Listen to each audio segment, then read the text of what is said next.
Meus amados irmãos, a paz do Senhor, quem vos fala aqui é o irmão Johnny e gostaria de novamente estar contribuindo com a lição da Escola Bíblica Dominical, a lição de número 5, Cristo, o sacerdote eterno.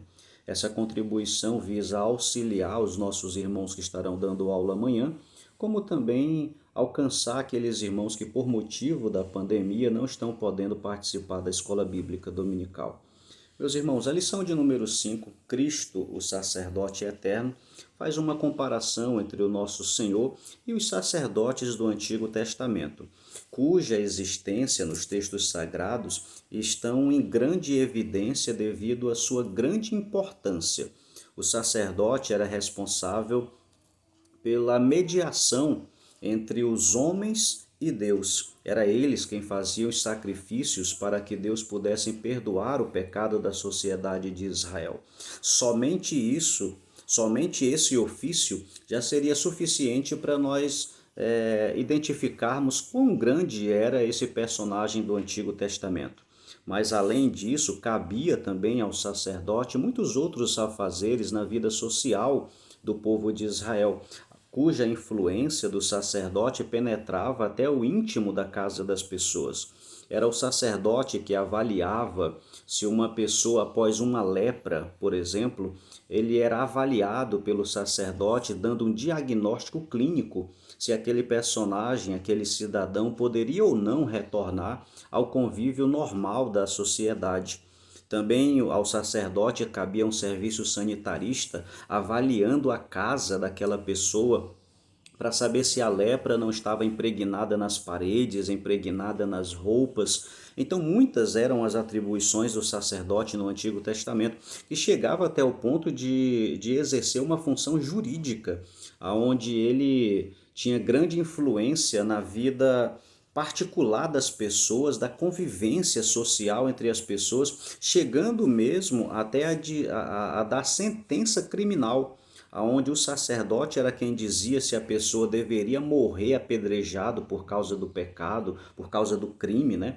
Ou se aquela pessoa iria fazer um sacrifício conforme o grau do erro que ele havia cometido, né? Do crime que ele havia cometido. Então ao sacerdote cabia muita responsabilidade no Antigo Testamento.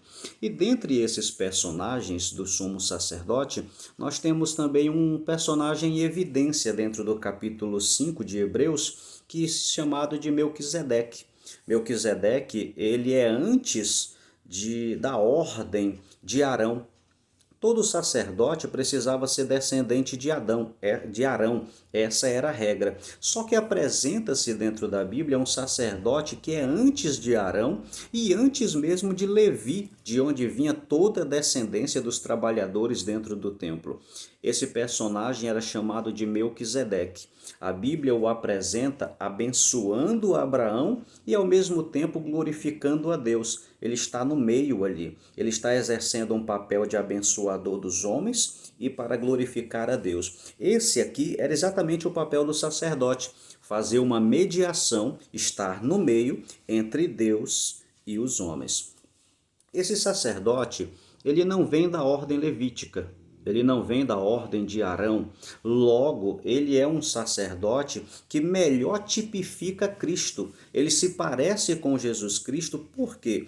Porque em Jesus Cristo o seu sacerdócio está além da ordem levítica, está além da ordem araônica, a ordem de Arão. A ordenança de Jesus, a sua ordem sacerdotal é a de Melquisedeque. Por quê? Porque ela é anterior a qualquer ordenação jurídica e legislativa do povo de Israel. Jesus não era filho de Levi, porém é sacerdote. Jesus não era filho de Arão, porém é sacerdote. Se existia uma regra em que todo sacerdote deveria ser descendente de Levi e filho de Arão, por que Jesus não obedece essa ordem?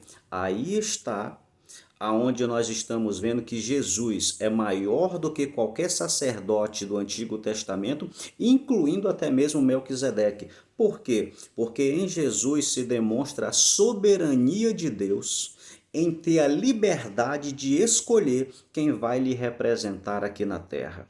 O sacerdócio de Jesus é maior do que os sacerdotes do Antigo Testamento, porque Jesus não tinha pecado. E todo sacerdote, antes mesmo de fazer sacrifício pelo povo, precisava fazer sacrifício pelos seus próprios pecados. Como Jesus era santo, o seu sacrifício não foi para se perdoar, mas foi para que o seu perdão chegasse até a nós. Logo, Jesus de Nazaré é o maior sacerdote que o mundo já conheceu e nunca será, nunca haverá um outro sacerdote maior do que Jesus de Nazaré.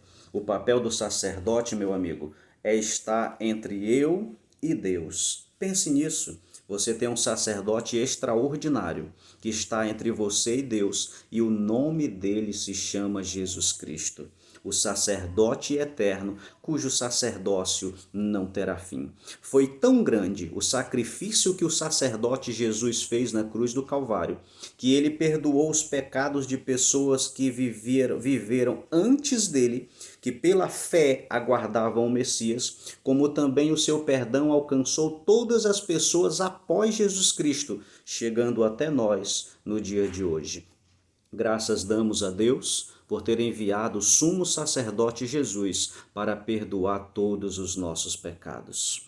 Para finalizar a nossa lição, tanto o livro de Hebreus como também a lição da Escola Bíblica Dominical faz uma observação muito interessante. Quem escreve o livro de Hebreus diz assim: eu muito poderia vos falar sobre Melquisedeque de difícil interpretação, mas eu não posso lhes falar porque vocês ainda são muito novos no conhecimento, vocês não amadureceram no conhecimento da palavra de Deus. Ele faz essa crítica aos seus destinatários da carta e que me leva a uma seguinte avaliação. Será que o meu conhecimento bíblico, a minha maturidade cristã, equivale ao tempo que eu sou crente? Ou será que eu já sou crente há 5, 10 anos e continuo sendo menino na fé? Será que a minha intimidade com Deus nunca se desenvolveu? A minha maturidade cristã permanece ainda tão pequena como quando conheci a fé? Fica o alerta para nós que com o passar do tempo, nós como cristãos devemos amadurecer na fé, amadurecer na palavra, amadurecer no testemunho, amadurecer na consagração, crescer na graça e no conhecimento do nosso Senhor Jesus Cristo. Meu irmão, vale a pena ser crente. Não volte para trás, permaneça na fé, que Deus vai lhe ajudar, o tempo ruim vai passar e um dia teremos a nossa recompensa lá no céu de glória. Que Deus em Cristo abençoe você e sua família, em nome de Jesus. Lhe convido a estender esse vídeo à sua família, envie esse vídeo até um parente seu, até um amigo seu, alguém que não está podendo ir para a escola bíblica dominical. Leve esse vídeo até ele e que seja uma explicação que possa lhe ajudar a compreender a aula da Escola Bíblica Dominical. Deus abençoe, em nome de Jesus, e até a próxima lição.